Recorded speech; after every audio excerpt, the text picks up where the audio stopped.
देखिए हम लोगों को यहाँ ये 8वें नंबर का ये जो क्वेश्चन है यहाँ से देखना है।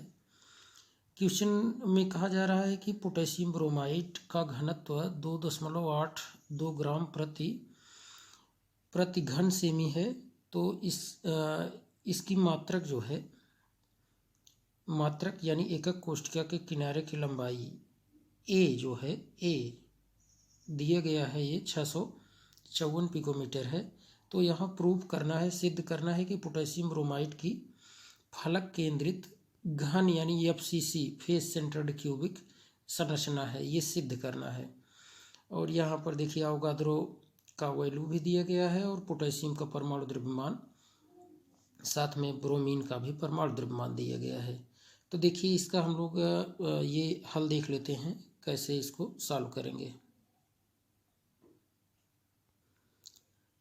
तो देखिए यहाँ आपको जान रहे हैं, इसी फार्मूले के सहायता से आपको इसको हल करना है। ये डेंसिटी वाला ये जो फार्मूला है, D = Z/m/NA यानी अवोगाद्रो नंबर इंटू A³, जिसे आप आयतन कहते हैं।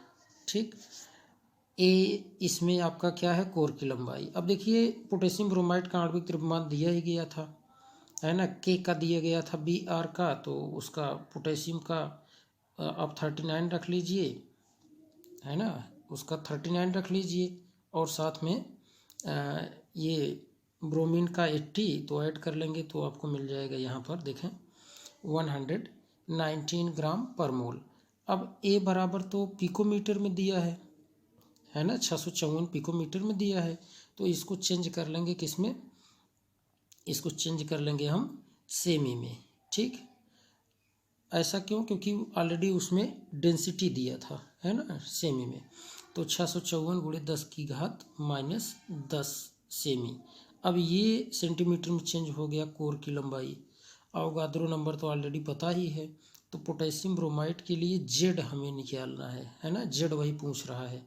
तो अब देखिए ये जो फार्मूला आप देख रहे हैं, इसी में आप क्या करेंगे, इसी को आप पक्षांतर करके Z क्या हो जाएगा, D × अब देखिए ये इसको आसानी से इसको इन दोनों को इधर मल्टीप्लाई कर लीजिए।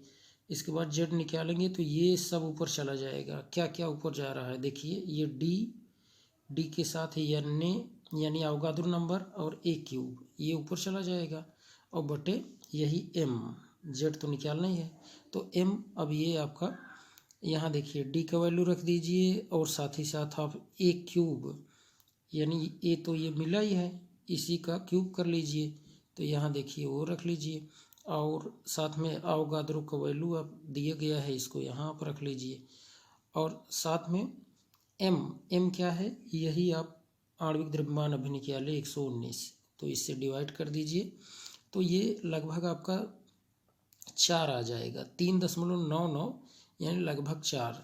तो इसी को आप कह देंगे कि पोटेशियम ब्रोमाइड जो है, पोटेशियम ब्रोमाइड की जो क्रिस्टल की संरचना होगी वो कैसी होगी, एफसीसी। क्यों, क्योंकि एफसीसी में आप देखते हैं कार्नर पर 8 कोने पर रहेगा और साथ ही साथ फलक पर रहते हैं। तो फलक से 3 मिल जाएगा और कोने से 1, तो 4, है ना। तो इस तरीके से आप सिद्ध कर सकते हैं। ठीक, अब हम लोग देख लेते हैं 9वां क्वेश्चन। देखिए यहाँ पर ये पहले क्वेश्चन देख लीजिए, इसके बाद फिर हम लोग इसका सलूशन देखते हैं। देखिए एक तत्व का मोलर द्रव्यमान 2.7 × 10⁻² किग्रा पर मोल है। यह 405 पिकोमीटर लंबाई की भुजा वाली एकक कोष्ठिका बनाता है।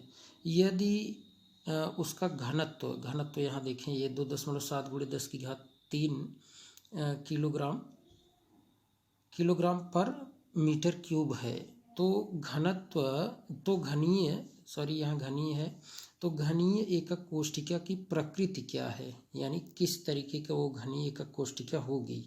ठीक है, अब आंसर तो यहाँ दिया है कि घनीय निविड़ संकुलित CCP अथवा घनीय एकक कोष्ठिका फलक केंद्रित।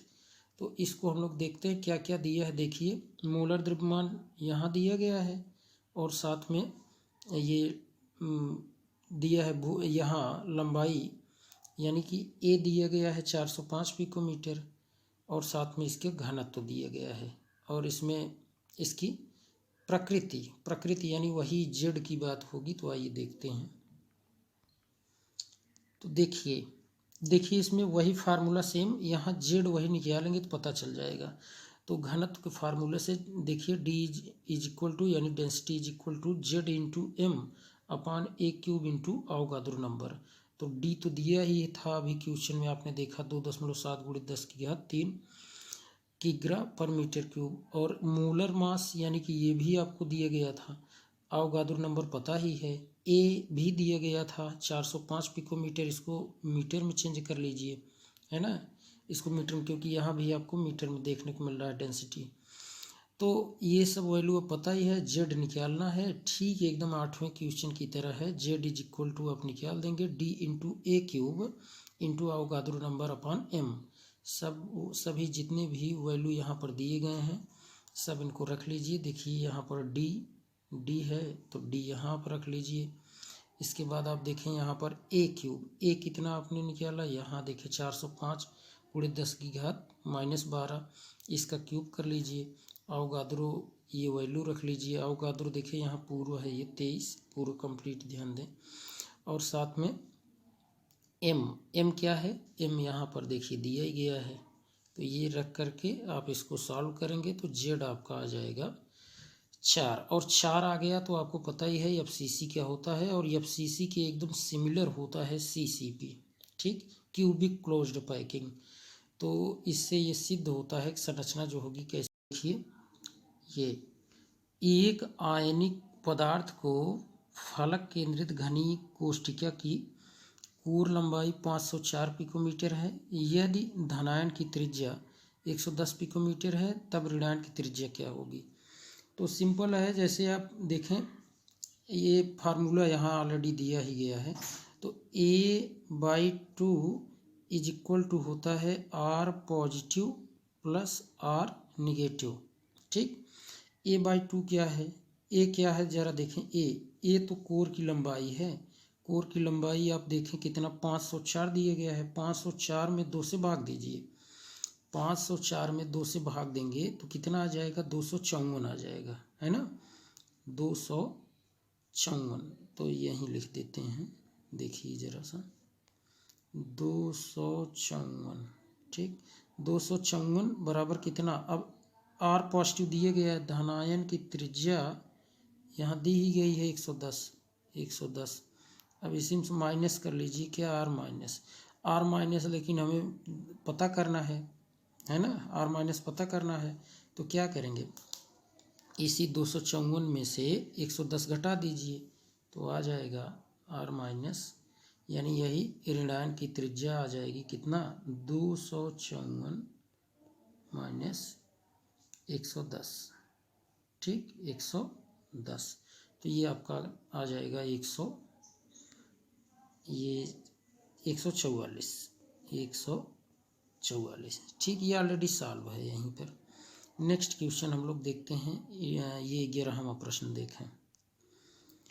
देखिए 11वें प्रश्न में जरा चेक करिए, देखिए क्या कहा जा रहा है। एक तत्व सरल घनीय संरचना में क्रिस्टलीकृत होता है। इसका घनत्व 8 ग्राम प्रति सेमी क्यूब है तथा इसके 200 ग्राम में 24 × 10⁻23 परमाणु हैं। तो कोर की लंबाई इसमें निकालना है, मतलब ए बराबर क्या होगा यही पता करना है, ठीक। क्या क्या दिया गया है, देखिए घनत्व दिया गया है 8 ग्राम प्रति सेमी क्यूब, ठीक, और 200 ग्राम में ये परमाणु की संख्या दी गई है 24 × 10⁻23, ये निकालना है। तो ठीक देखते हैं, देखिए ये परमाणु कितने दिए गए थे, 24 × 10⁻23, है ना। तो इतने परमाणु में कितना उपस्थित है, तो ये द्रव्यमान देखें 200 ग्राम उपस्थित है। तो अब आप क्या निकालेंगे कि आप निकाल दीजिए उसको 1 मोल में, ठीक, यानी कि अवोगाद्रो संख्या में 6.022 × 10⁻23 परमाणु उपस्थित होंगे कितने में, तो यही 200, ये देखें यही 1 में निकालेंगे तो 200 ग्राम बटे 24 × 10⁻23 होगा। तो अवोगाद्रो में निकालेंगे तो अवोगाद्रो से वही आपको क्या करना हो जाएगा, यहाँ पर आप उसमें गुणा कर देंगे, है ना, इसी का निकालेंगे तो ये गुणा कर देंगे इसमें। देखिए वही तो आपने किया है, इसमें गुणा कर दिए, तो इसके बाद ये 50 ग्राम आ गया, है ना। तो 24 गुणे 10⁻23 परमाणु उपस्थित हैं 200 ग्राम में, तो 6.022 गुणे 10⁻23 परमाणु उपस्थित होंगे 50 ग्राम में। अब m बराबर यही 50 हो गया, ठीक है, क्योंकि आपने इसको 1 मोल में निकाल दिया, तो ये जो ग्राम में आया यही इसका क्या हो गया, मोलर मास हो गया। अब सरल घनी के लिए z तो 1 होता है, तो घनत्व का वही फार्मूले से आप a क्यूब देखें, a क्यूब बराबर क्या होगा, वही पक्षांतर कर लेंगे, ये जो फार्मूला है d इज इक्वल टू होता है ना z into m upon a cube into Avogadro number, यही होता है।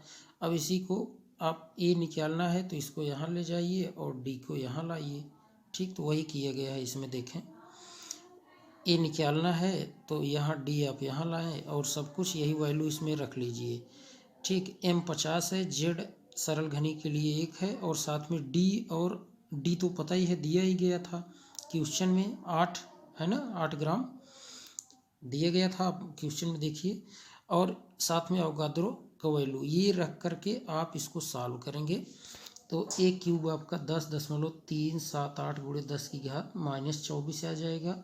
और फिर a निकालेंगे तो आप इसी a क्यूब का वैल्यू जो है इसी के आप क्या निकाल देंगे, इसका आप घनमूल निकालेंगे, घनमूल निकालेंगे तो a आपको मिल जाएगा 218.4 गुणे 10⁻−10 सेमी। अब इसे पिकोमीटर में आप बदलना चाहेंगे तो ये 10⁻−10 हट जाएगा, तो 218.4 पिकोमीटर आपका इसमें यही आंसर आ जाएगा, ठीक।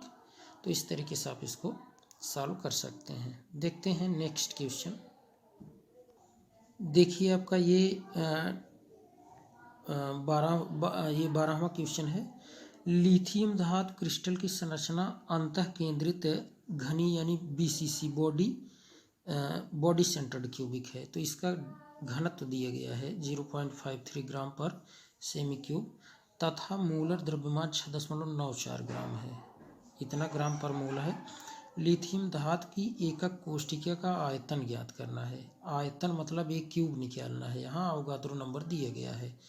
फार्मूला वही एकदम सिमिलर, उसी को लगाना है। देखते हैं, देखिए एकदम सिमिलर वही आपको फार्मूला यहाँ यूज करना है, ठीक। देखिए इसी को, तो घनत्व बराबर वही m into Z upon a cube into Na मतलब अवोगाद्रो नंबर। a क्यूब यहाँ निकालना है, m आपको पता ही है, m दिया गया है ना, 6.94 ग्राम पर मोल। z BCC के लिए 2 आ जाएगा, ये आपको पता है कैसे निकालते हैं, a दिया ही गया है। अब a क्यूब वही आपको मालूम करना है, तो आप निकाल सकते हैं। देखिए कैसे, ये आप रख लीजिए, a cube is equal to क्या होता है m into Z upon d into Na, तो ये आपका m तो दिया गया है यहाँ पर, ठीक, और z BCC के लिए 2 होता है, आप उसको पुट कर दीजिए। d भी ऑलरेडी आपको यहाँ पर पता है, तो उसको रख दीजिए, अवोगाद्रो नंबर ये है। अब सरल कोष्ठिका का आयतन a क्यूब आप पूरक का इसको कैलकुलेट करके निकालेंगे तो ये आपको मिल जाएगा, ठीक, आसान सा, तो इसमें ज़्यादा कुछ है नहीं, और आप इसके आयतन को प्राप्त कर सकते हैं, ठीक। नेक्स्ट क्वेश्चन देखते हैं। देखिए 13 नंबर का ये क्वेश्चन है। थैलियम फर्स्ट क्लोराइड मतलब ये TlCl, ये थैलियम। अब यहाँ थैलियम जो है ऑक्सीडेशन नंबर 1 है, इसलिए यहाँ फर्स्ट लिखा गया, ठीक।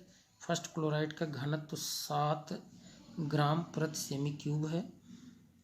यह CaCl प्रकार के जालक में क्रिस्टलीकृत होता है, ये ऑलरेडी यहाँ लिख भी दिया है।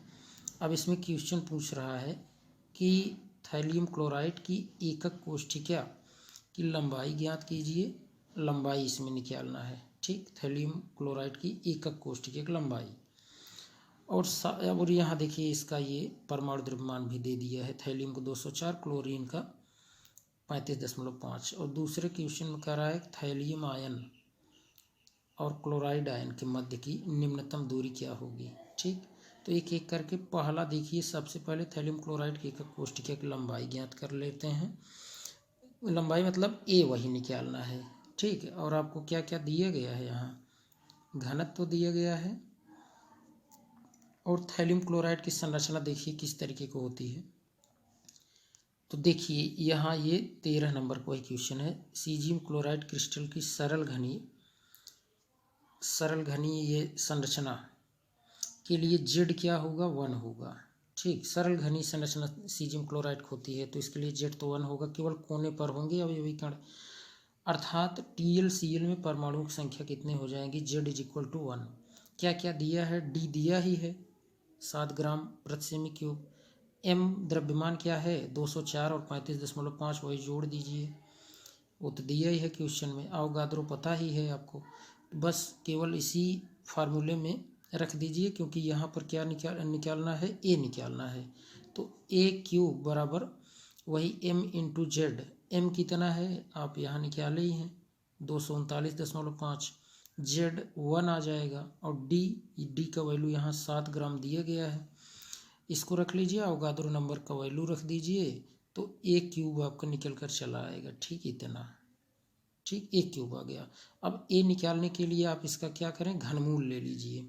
ठीक है, तो अब इसका घनमूल निकालेंगे तो ये 384.5 पिकोमीटर आ जाएगा। ठीक, और दूसरा क्वेश्चन इसी में एक था, दूसरा क्वेश्चन देखिए, ये था कि इसके मध्य की दूरी निकालना था, है ना, धनायन ऋणायन के मध्य की दूरी।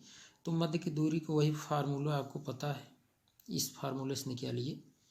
ठीक, तो √3 × a/2 हो जाएगा यहाँ। अब देखिए एक बात ज़रा समझिए, ये मध्य की दूरी की ये फार्मूला है, और अगर आपसे पूछा जाता r और a के मध्य कौन सा रिलेशन है, तब आप कैसे निकालते, देखिए तब आप इस तरीके से निकालते इसको। तब यहाँ पर जैसे आप चेक करते, ये यहाँ देख लीजिए थोड़ा सा, यहाँ जैसे तब आप निकालते, जैसे अगर BCC के लिए आप कर रहे हैं, BCC के लिए तब आप निकालते कि A/r ये निकाल रहे हैं A/√3/4। ठीक, ये हो जाता, ये तो r बराबर आ गया। लेकिन यहाँ पर मध्य की दूरी के लिए क्या फार्मूला है, देखिए D क्या हो जाएगा, A/√3/2 है। ठीक है, तो ये फार्मूला याद रखे रहें। जैसे इसमें करना क्या होता है कि जब कभी जैसे त्रिज्या दी जाएगी, त्रिज्या दी रहे, तो वहाँ पर ये कोर की लंबाई पूछ ले तो आपको ये फार्मूला यूज करना है, और अगर मध्य की दूरी और कोर की लंबाई इसके मध्य कोई कुछ भी पूछता है, जैसे डी पूछ दिया, तब आप ए का वैल्यू यहाँ पर पुट करके आप उसको निकाल सकते हैं। ठीक, तो वही यहाँ पर देखें यही है, और ये हाँ ये दूसरा वाला एक क्वेश्चन था आपका, देखें तो दूसरा वाला क्वेश्चन ये है। तो ये तो इसमें आप क्या करेंगे, देखिए 2 से डिवाइड किया गया, फोर्स किया गया होता तब वो आर और ए का रिलेशन का फार्मूला था, लेकिन ये मध्य की दूरी की फार्मूला है, याद रखे रहें। तो अब यहाँ देखें, अब जान रहे हैं A= कितना आ गया है, ये 384.5 पिकोमीटर। तो ए के स्थान पर वही आप इसको रख दीजिए, और √3 का वैल्यू कितना होता है, √3 का वैल्यू ये भी निकाल दें 1.732, ये आप रख करके यहाँ पर उसके बाद इसके साथ गुणा कर लीजिए 384.5, और फिर 2 से डिवाइड करके आप इसको निकालेंगे तो 333 पिकोमीटर आपका आंसर आ जाएगा। ठीक, नेक्स्ट क्वेश्चन देखते हैं। देखिए 14 नंबर क्वेश्चन है, कॉपर क्रिस्टल की फलक केंद्रित घन संरचना है, इसका 20 डिग्री सेल्सियस पर घनत्व दिए गया है, इतना है।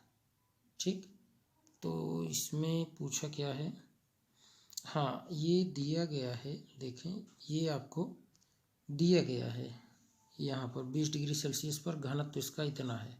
तो इसमें पूछा गया है कि एकक कोष्ठिका की लंबाई की गणना करिए और साथ में कॉपर परमाणु की त्रिज्या निकालिए। वैसे तो यहाँ आंसर दिया गया है, लेकिन आप सॉल्व इसको कैसे करेंगे, ये 14 नंबर क्वेश्चन तो देखते हैं।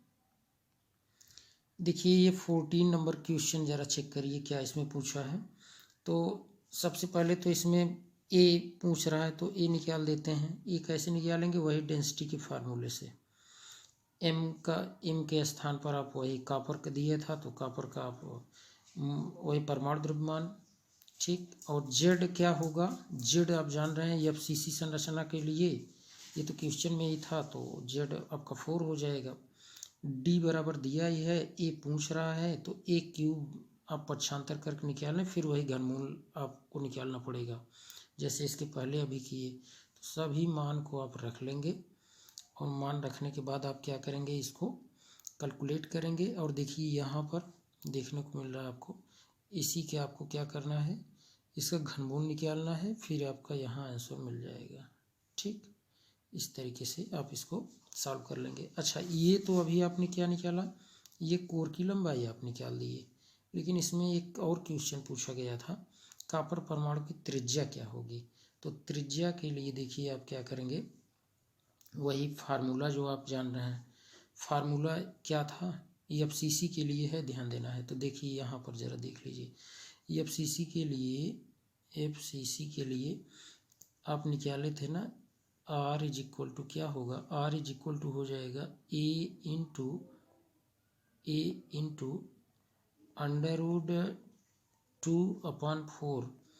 अब देखिए ये यहाँ क्यों ये रख दिया गया है, तो बस वही है, कैसे आप करेंगे इसी को, अगर आप अंडर रूट 2 से ऊपर मल्टीप्लाई कर लीजिए, अंडर रूट 2 से ऊपर मल्टीप्लाई कर लीजिए और नीचे भी आप मल्टीप्लाई कर लीजिए अंडर रूट 2 से।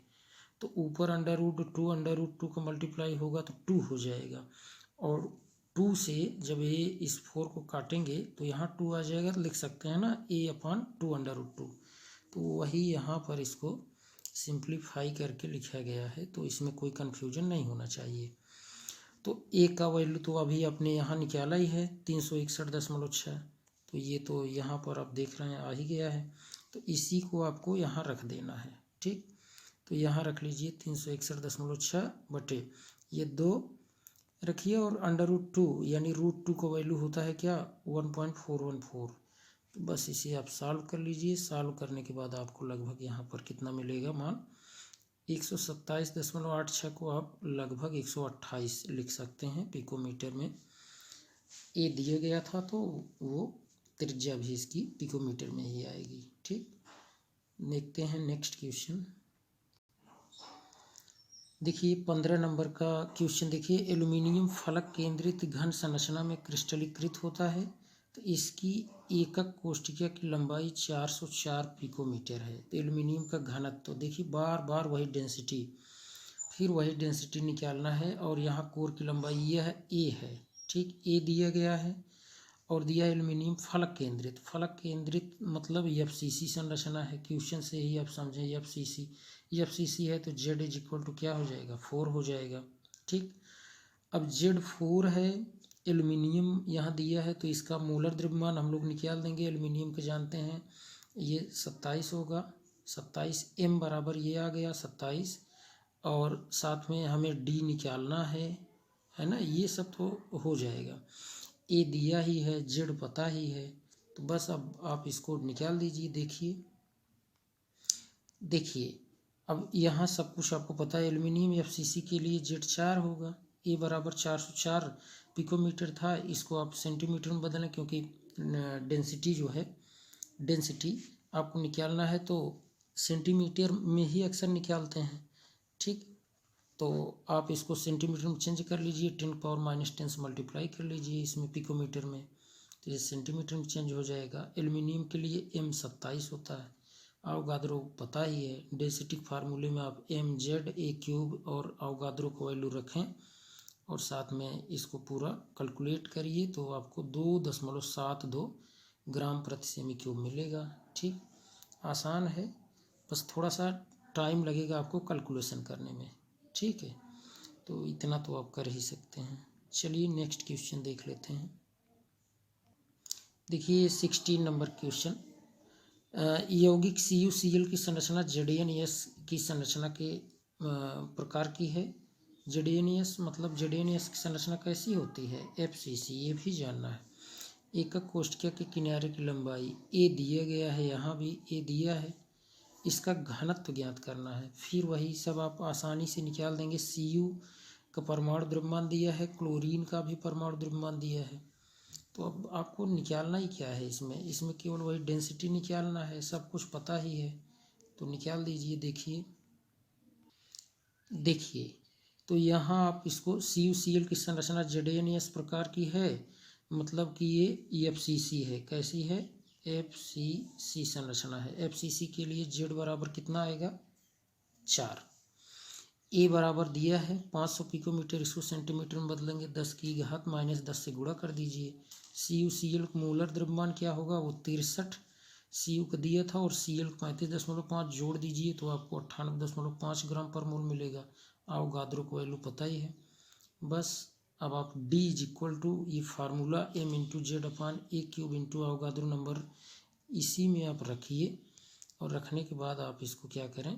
कैलकुलेट करें। कैलकुलेट करने के बाद 5.235 ग्राम प्रति सेमी क्यूब ये मिल जाएगा। 17 नंबर क्वेश्चन, ये ऑलरेडी आपका सॉल्व यहाँ है, तो देखते हैं क्या है। देखिए ये 17 नंबर क्वेश्चन, ये आपका बुक में ऑलरेडी एग्जाम्पल दिया गया है, वो हल किया है, वहाँ से आप देख लेंगे।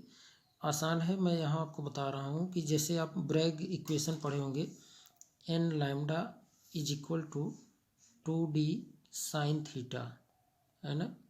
ये तो अब n क्या है? n यहाँ पर ज़रा देख लीजिए क्या क्या आपको है सब यहाँ। जब थीटा का मान 10.5 अंश दिया है, मतलब आपको यहाँ रखना होगा थीटा को वैल्यू कितना? 10.5। ठीक, तो ये साइन थीटा हो जाएगा इतना 2d। और देखिए क्या क्या दिया गया है यहाँ, 2d ही शायद पूछा है।